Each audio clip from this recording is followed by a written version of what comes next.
Amazingly, in chapter 26, we have a saying in English, like father, like son. Isaac does the same thing with Abimelech. Now, why is this name showing up again? In chapter 12, it was Pharaoh. In chapter 20, it was Abimelech. And now, many, many years later, it's Abimelech again. Well, Abimelech was a title. Abimelech meant something like the king father. It was a title like Pharaoh. Melech means king in Hebrew. So this is not the same individual. This is somebody with the same title. And there's a famine again. So Isaac goes to a place called Gerar. And there is a king of the Philistines there called Abimelech. The Lord had told him not to go down to Egypt, but to stay in the land, and I will be with you and bless you, you and your descendants. He renews the covenant to Isaac that he made with his father Abraham. He gives credit to Abraham in verse 5, chapter 26, verse 5, because Abraham obeyed me and kept my charge. So Isaac lived in Gerar, but he's afraid of his wife's beauty. He says, say you are my sister. I'm afraid to tell everybody you're my wife because the men of this place will kill me because you're so beautiful.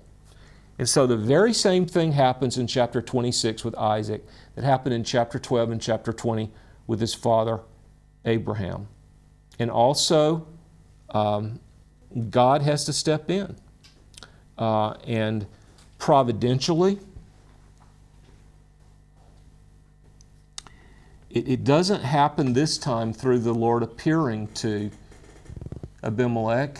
God providentially arranges for Abimelech to see Isaac touching a woman in a way that you would not touch your sister. And so he knows, and he says, "Why have you done that? Look what could have happened, and you would have brought this terrible curse on us, this terrible punishment on us." So the same thing happens. Verse 15 says that the wells which were dug in the days of Abraham's father were stopped up by the Philistines. And Isaac leaves, Abimelech asks him to leave, and Isaac digs more wells. But then those who did not dig the wells quarrel and say the water is ours. So he had to move away again and dig more wells. Then the Lord appears to him. He renews the covenant again in verse 24. "I am the God of your father Abraham. Do not fear, for I am with you. I will bless you and multiply your descendants for the sake of my servant Abraham." So he built an altar there and called upon the name of the Lord. But you notice he dug the wells first and then he built an altar. Abraham built an altar and then he dug the wells. Here's the problem.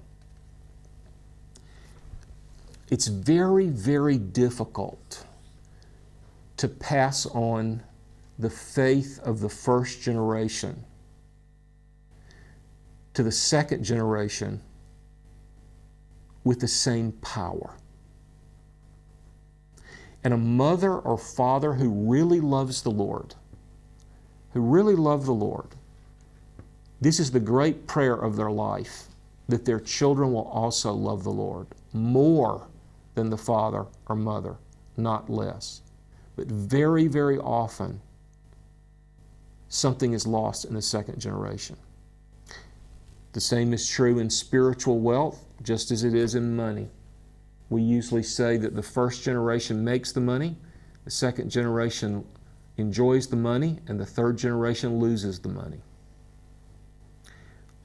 Well, more than one Bible teacher has said that Isaac is the lesser son of a greater father, and that Isaac is the lesser father of a greater son.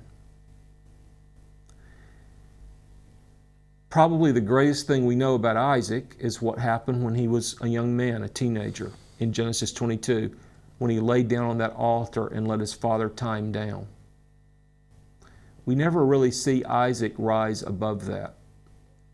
Sadly, sometimes men look back and realize that they were more fervent for God in their youth before they got old and before they got comfortable and before they started thinking about other things besides the Lord.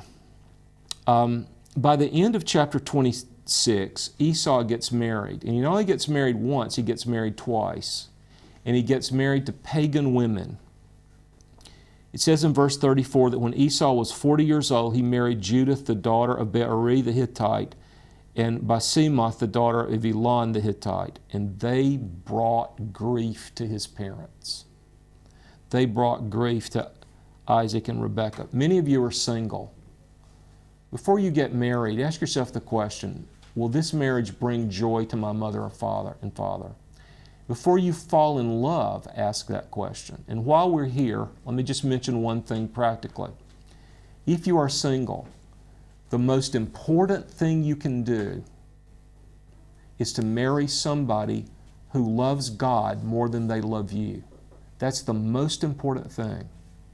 If you marry somebody who loves you more than they love God, you're marrying an idolater.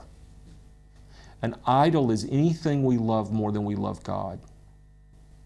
C.S. Lewis put it this way: if we love first things first, we can love second things better than we could have if we had loved second things first. Let me say it another way.